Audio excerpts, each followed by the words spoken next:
Hey there everybody, it's Mike DiLisio with another solo mode review. Today I'm going to be reviewing the solo mode for Lost Ruins of Arnak, coming to you from designers Min and Elwin and publishers CGE. Lost Ruins of Arnak is an adventure-themed game. You are discovering new sites, potentially fighting off dangers, gaining resources, buying artifacts and items, moving up a research track by researching your environments. And in the solo game, you are playing against an AI opponent. Let's head over to the table. I'll give you a brief overview on how the solo game plays. Then we'll come back here and I'll give you my final thoughts.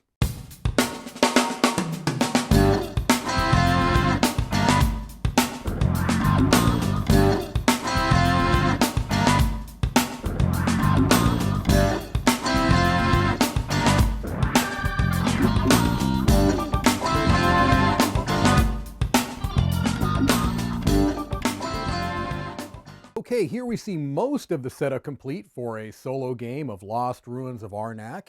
It is set up essentially as a two-player game, as you will be playing against your rival.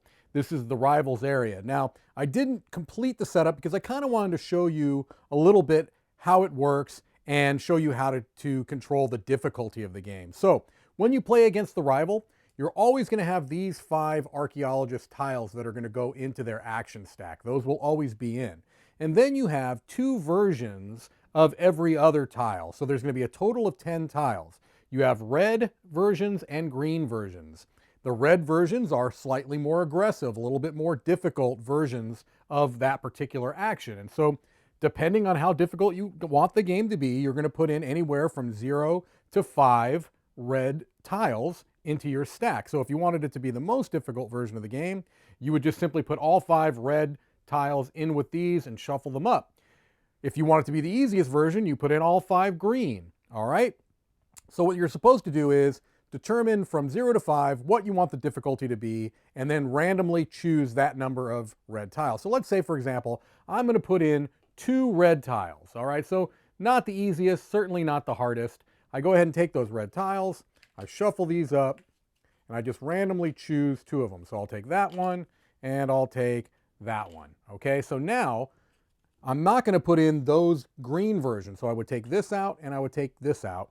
And now we've got our set of 5 plus 5, so 10 total rival tiles. All right, so I would just shuffle these up and I would create a stack. Okay, and this is going to determine all of the actions that your rival is going to take in a round. The round is going to end when this completely runs out and you've taken all of your actions. So it very well may be a situation where you still have, you've taken all the actions you can take and you've kind of passed, and the rival continues to take their actions. The rival also goes first, so you get the resources that you would as the second player in a 2-player game. So what you do is you simply flip over these tiles and do generally what it says. So in this case, it's telling you it wants to go to a site with this particular resource. They want to kind of keep you from getting that resource, okay? And as of right now,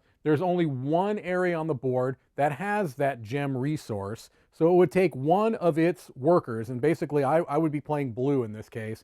I have the 2 workers. The AI, your rival, has all of the other workers because you'll potentially be placing out a bunch of workers. They would go there and block that from you. Now, say, for example, that there were another site up here that had been discovered that gave that resource. It's going to prioritize going to the highest level that it can. So in this case, there is no choice to be made, but if there were, it would go to the highest. And then if there were, let's say, on this row, there were 2 different areas that had a gem resource, maybe here and here, then you would look at this decision arrow and say it's pointing to the right, you'd put it to the one on the right, okay? It would do its thing. You're going to take your turn. I'm going to do this with the assumption that you know how to play the base game. You basically have a deck of cards, and you are going to be playing these cards to either gain resources, so in this case I can play this to get a gold, or as a travel icon, so a boat icon, I could maybe go to a place out here that requires a boat. So you're playing those cards for different purposes. These fear cards basically clog up your deck. But you're placing workers to get resources and trying to move up this track, research to move your 2 markers up this track to gain bonuses and to gain points and to gain some abilities. And all the while, you're going to be going back and forth with your rival opponent. They're going to be doing generally the same things you are. So let's look through the actions of the rival, okay? Here, they're doing the same thing. They're going to a place that needs gold if they can.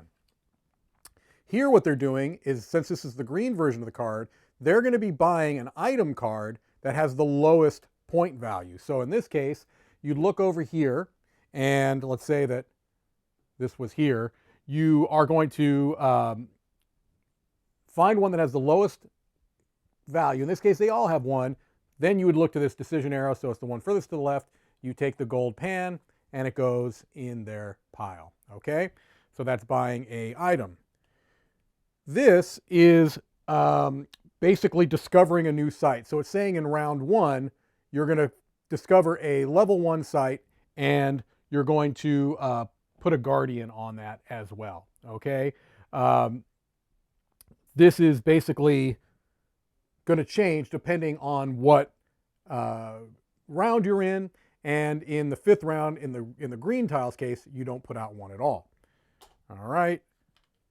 This is going to be buying an artifact with the highest point value. Now in round 1, there's only one artifact out there, so there's no decision to be made. But as the rounds progress, more and more artifacts come out, fewer and fewer items come out.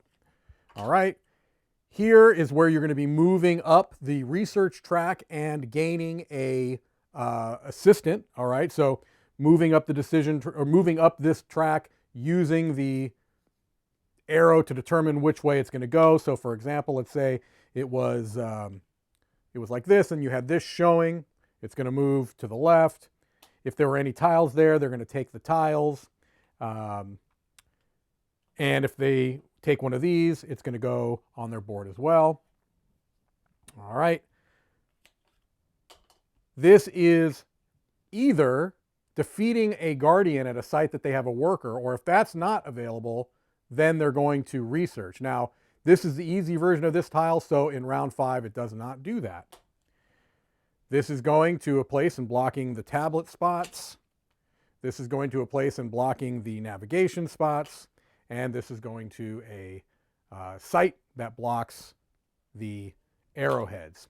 And so it just simply goes back and forth like this, with you alternating turns as long as you still have actions that you can take with the rival opponents. The rival's going to be defeating guardians. It's going to be discovering new sites. It's going to be steadily moving up this research track. It's going to be blocking spots from you, buying cards from the market, and it's going to be scoring points. It's going to score points at the end of the game for the position of their magnifying glass on this track, for temple tiles that they've gotten, for guardians that they've overcome, and for cards purchased. They also are going to score 3 points for each unique face-up idol that they've collected throughout the game.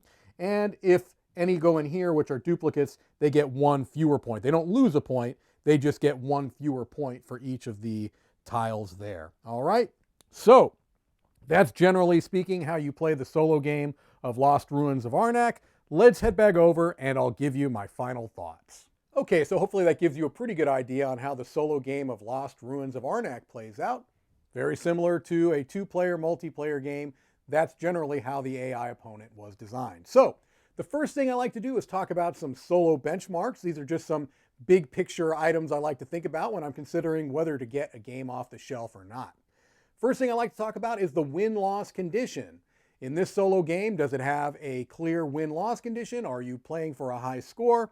In the case of Lost Ruins of Arnak, you are indeed playing against an AI opponent. I think that works well, especially in a worker placement game slash deck builder like you have here in the Lost Ruins of Arnak.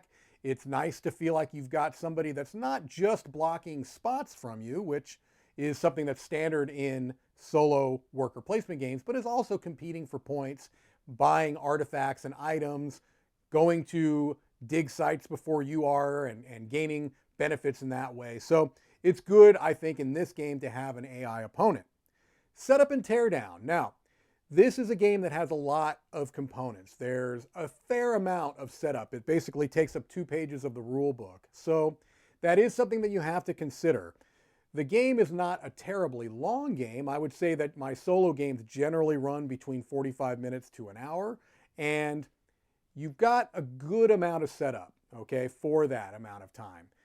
Is it too much? Not quite. I do feel like it's still on the right edge of setup and teardown versus time to play the game, although it skirts a little close for comfort to me because you've got, so many things you have to set up as far as like randomizing the bonus tiles, putting all the bonus tiles out, getting the cards all in the right place, making sure you get your deck set up, getting your AI opponent set up, figuring out the difficulty of the AI stack deck and getting that all set.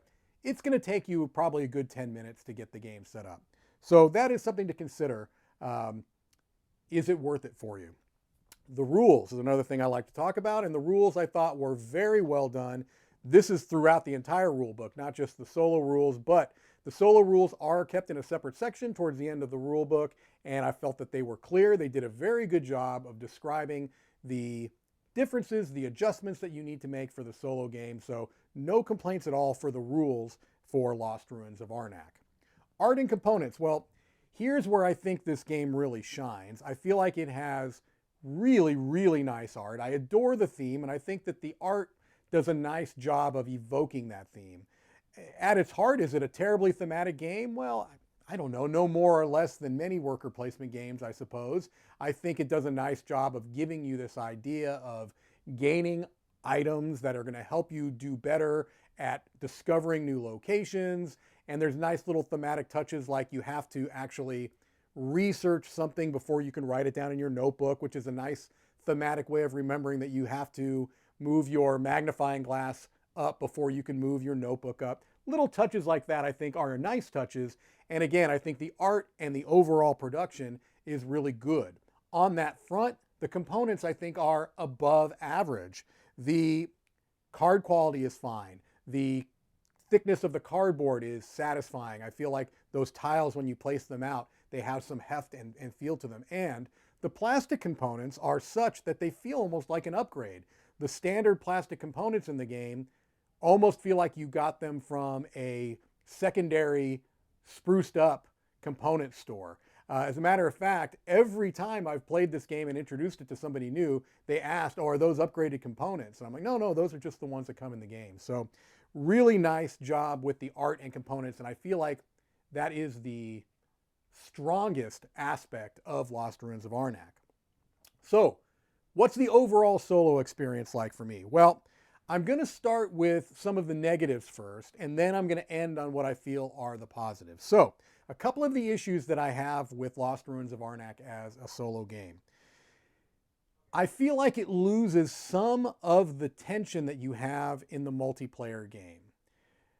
That's not necessarily unique to Lost Ruins of Arnak. It's hard to really replicate the tension that's going to be inherent in a lot of worker placement games, but some do it better than others. And I feel like the main reason why that loses some tension, and really my biggest negative with the solo game, is that rival stack that you have that really dictates how the AI interacts. It feels like the game is not as variable as I would like it to be, because essentially you know exactly what the AI is going to be doing. You may not know the exact order, and that can be important when it's talking about blocking spots, for sure. You know, hey, I can't just sit around and wait to take that spot whenever I want to because, hey, the rival might take it from you. So that tension is there. But what I'm talking about is, you know, every round that the AI is going to be moving up that research track. That tile's there. It's going to get flipped over. You know that it's going to be discovering new sites. Now, is that any different than the multiplayer game? Technically, no. I mean, you assume that your opponents are going to be doing these things, but you don't know for sure. I mean, I've played in multiplayer games where there were rounds that the players I was playing against didn't go up the research track at all, or really focused on that and pretty much ignored everything else. And so I just felt like it was too predictable. Okay, I felt like the AI was a bit too predictable. The order was unpredictable, but what they were going to do was absolutely predictable to the point where I felt like, man, I kind of almost feel like I know where they're going to end up on the research track at the end of the game. And that is a little bit dissatisfying. So that's where my main kind of beef with the game is, if you want to call it that. So what are the things that I like about the game? Because there are a lot of things that I do like about it. Number one is that this game has one of the pacing elements that I really like in games, which is that it starts off slow and you feel like at the end of the first round that maybe you're not going to get a whole lot done, and you're looking at this research track and you're thinking, there's no way I'm going to get up there. There's only 5 rounds. And at the end of the first round, I may have only moved up 1 spot on that research track. But the way the game is designed, it is kind of exponential in its growth. And so by the time of the 4th and 5th round, you're feeling like, wow, I'm going to do this, then I'm going to do that, I'm going to do this, I'm going to do that. And that is still kept in the solo game. I was concerned that it would be difficult to replicate that, but they did. You're still kind of building up this ability to pull off big, longer chained turns. And the AI is not necessarily, they're basically going to have those 10 tiles, but you can still have that exponential pacing. And I like that a lot in this game and other games like it. And I'm glad that the solo game still keeps that feel. The other thing is that CGE has kind of promised that there are going to be solo scenarios. And that is a potentially exciting element that could be introduced into this game, because I hope and I think that those solo scenarios could maybe mitigate my main concern with the game, which is how that AI stack works. I really think that there are ways that they can play around with it so it's not so predictable, that maybe the AI is going to be doing slightly different things, or at least engaging in their actions in slightly different ways so that you don't exactly know everything they're going to do every round. And so I am holding out high hopes that the solo scenarios are something that could really inject new life into the solo game of Lost Ruins of Arnak. Overall, I think it's a solid game. It's definitely one that I could recommend as a solo game. I'm giving it a 7.5 out of 10, and that is with those significant issues that I mentioned. That's because the core experience of the game is still very enjoyable. I still feel like I can have a robust worker placement deck building experience against an AI opponent, and I'm really, really hoping that those scenarios can spruce things up and spice up the experience even more. All right, well, that's it for me. This is Mike DiLisio signing off from Dice Tower Headquarters.